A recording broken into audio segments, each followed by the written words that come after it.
नमस्कार दोस्तों। आज हम आपको शिव पुराण की श्री रुद्र संहिता के 16वां अध्याय सृष्टि की उत्पत्ति सुनाने जा रहे हैं। तो चलिए बिना देरी किए शुरू करते हैं। ब्रह्मा जी बोले, नारद, शब्द आदि पंचभूतों द्वारा पंचकरण करके उनके स्थूल आकाश, वायु, अग्नि, जल और पृथ्वी, पर्वत, समुद्र, वृक्ष और कला आदि से युगों और कालों की मैंने रचना की तथा और भी कई पदार्थ मैंने बनाए।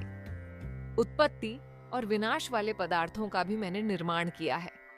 परंतु जब इससे भी मुझे संतोष नहीं हुआ तो मैंने मां अंबा सहित भगवान शिव का ध्यान करके सृष्टि के अन्य पदार्थों की रचना की और अपने नेत्रों से मरीच को, हृदय से भृगु को, सिर से अंगिरा को, कान से मुनिश्रेष्ठ पुलह को, उदान से पुलस्त्य को, समान से वशिष्ठ को, अपान से घृतु को, दोनों कानों से अत्रि को, प्राण से दक्ष को और गोद से तुमको, छाया से कर्दम मुनि को उत्पन्न किया। सब साधनाओं के साधन धर्म को भी मैंने अपने संकल्प से प्रकट किया। मुनि श्रेष्ठ, इस तरह साधकों की रचना करके महादेव जी की कृपा से मैंने अपने को कृतार्थ माना। मेरे संकल्प से उत्पन्न धर्म मेरी आज्ञा से मानव का रूप धारण कर साधन में लग गए। इसके उपरांत मैंने अपने शरीर के विभिन्न अंगों से देवता व असुरों के रूप में अनेक पुत्रों की रचना करके उन्हें विभिन्न शरीर प्रदान किए। तत्पश्चात भगवान शिव की प्रेरणा से मैं अपने शरीर को 2 भागों में विभक्त कर दो रूपों वाला हो गया। मैं आधे शरीर से पुरुष व आधे से नारी हो गया। पुरुष स्वयंभुव मनु नाम से प्रसिद्ध हुए एवं उच्च कोटि के साधक कहलाए। नारी रूप से शतरूपा नाम वाली योगिनी एवं परम तपस्विनी स्त्री उत्पन्न, वैवाहिक विधि से अत्यंत सुंदरी शतरूपा का पाणी ग्रहण किया और मैथुन द्वारा सृष्टि को उत्पन्न करने लगे। उन्होंने शतरूपा से प्रियव्रत और उत्तानपाद नामक 2 पुत्र तथा आकूति, देवहूति और प्रसूति नामक 3 पुत्रियां प्राप्त की। आकूति का रुचि मुनि से, देवहूति का कर्दम मुनि से तथा प्रसूति का दक्ष प्रजापति के साथ विवाह कर दिया गया। इनकी संतानों से पूरा जगत चराचर हो गया। रुचि और आकूति के वैवाहिक संबंध में यज्ञ और दक्षिणा नामक स्त्री पुरुष का जोड़ा उत्पन्न हुआ। यज्ञ की दक्षिणा से 12 पुत्र हुए। मुने, कर्दम और देवहूति के संबंध से बहुत सी पुत्रियां पैदा हुईं। दक्ष और प्रसूति से 24 कन्याएं हुईं। दक्ष ने 13 कन्याओं का विवाह धर्म से कर दिया।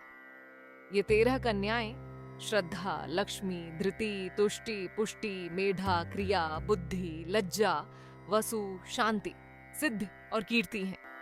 अन्य 11 कन्याओं ख्याति, सती, संभूति, स्मृति, प्रीति, क्षमा, सन्नति, अनसूया, ऊर्जा, स्वाहा और स्वाधा का विवाह भृगु, शिव, मरीचि, अंगिरा, पुलस्त्य, पुलह, क्रतु, अत्रि, वशिष्ठ, अग्नि और पितर नामक मुनियों से संपन्न हुआ। इनकी संतानों से पूरा त्रिलोक भर गया।